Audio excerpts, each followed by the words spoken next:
Previous video we talked about alcohols as a general functional group with a polar bond between the alpha carbon and the oxygen. We also talked about how to synthesize them really through fermentation to replenish NAD plus stores in an anaerobic situation with yeast.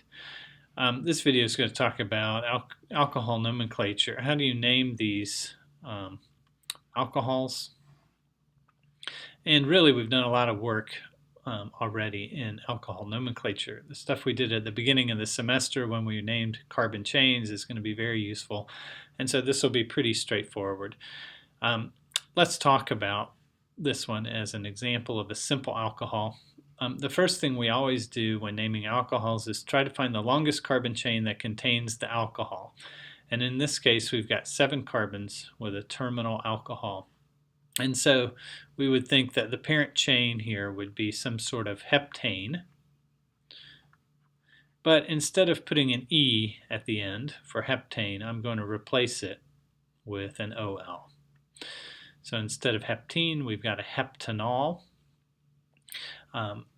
We need to think about whether we need to indicate where the alcohol group is. Is there any other place on this 7 carbons where we could put the alcohol? Yeah, we could put it here, here, here, here, here, anywhere. So we need to indicate what type of alcohol this one is. Where is that OH group? Well, it's either at the first position or the 7th position, depending on how we number this carbon chain from left to right or right to left. We like low numbers when we name things, and so we're going to name, for example, that the first carbon. And this the second. So this is 1 heptanol, pretty straightforward. Here, down here, again we have a heptanol. And we can either have a 1, 2, 3 heptanol or 1, 2, 3, 4, 5 heptanol. 3 is better. So this is 3 heptanol. Now let's look at this. This is more complicated.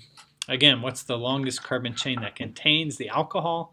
Well, here we have 2 alcohols, but luckily the carbon chain contains both of them.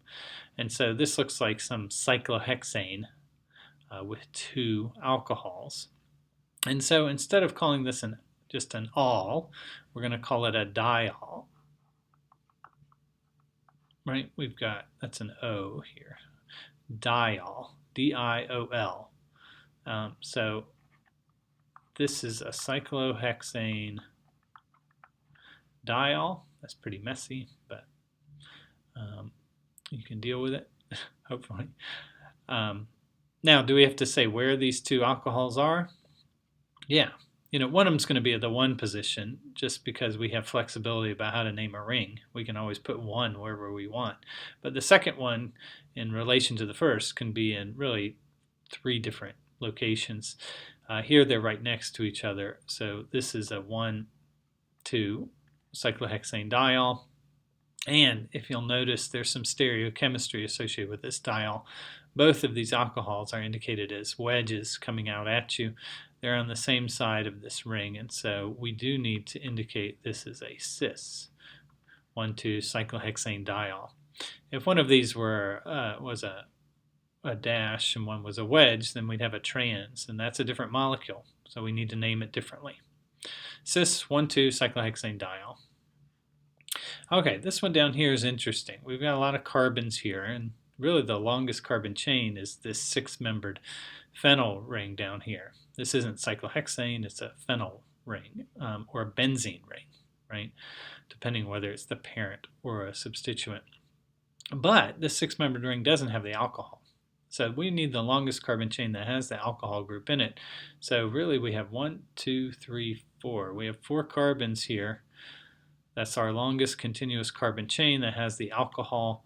So really this parent chain is going to be a butanol. And we're going to name it or number it like this so that our alcohol has the lowest number. This is a 1-butanol. And at the 2nd position, we have a phenyl substituent. So even though the substituent is bigger than the parent chain, this butanol gets priority because it contains the alcohol. Okay, let's look at one more. This one is an interesting molecule because it has two functional groups in it. We're going to come across molecules like this more and more often as we start to learn more and more functional groups. We've talked about alkyl halides, now we're talking about alcohols. We have alkenes that we've talked about previously. How do we name things with more than one functional group? Who gets priority with the parent chain? Well, I'll put a handout up on Moodle which describes the priority list for functional groups, but it's based on oxidation state. Which functional group oxidizes the carbon chain more? And if we were to compare an alcohol versus an alkene, we've got this nice carbon-oxygen bond here. An alcohol oxidizes this carbon chain more, therefore it gets priority in the naming system. If we had an alcohol and a carboxylic acid with multiple carbon-oxygen bonds, that carboxylic acid would gain priority because it oxidizes the carbon chain more. But for here, the alcohol beats the alkene, and so it's going to gain priority here. So what do we have here? We've really got, again, a 7-carbon chain, which apparently is my favorite thing to draw.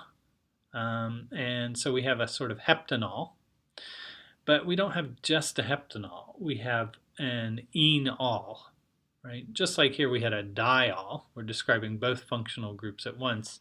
Here we have an enol. And so while it's based on our 7 carbons, we've got our hept. We're going to call this an ene. And then we're going to indicate by a number where our all is. So where is the alcohol? Could be 1, 2, 3, 4, 5, 6, position 6 or position 2. Since the alcohol gains priority, we would rather have the alcohol at position 2 than the ene. So we have a heptene 2-ol. The 2 describes the alcohol group. The ene is at position, well, if alcohol is at 2, then our ene is at 1, 2, 3, 4, 5, the 5th position. So this is a 5 heptene 2-ol. Another way to write this is really just to smush it all together and say, well, it is a heptenol, and I'm going to number it based on that sequence. 5-ene 2-ol. We'll see this more and more as we start to add more functional groups to our toolkit.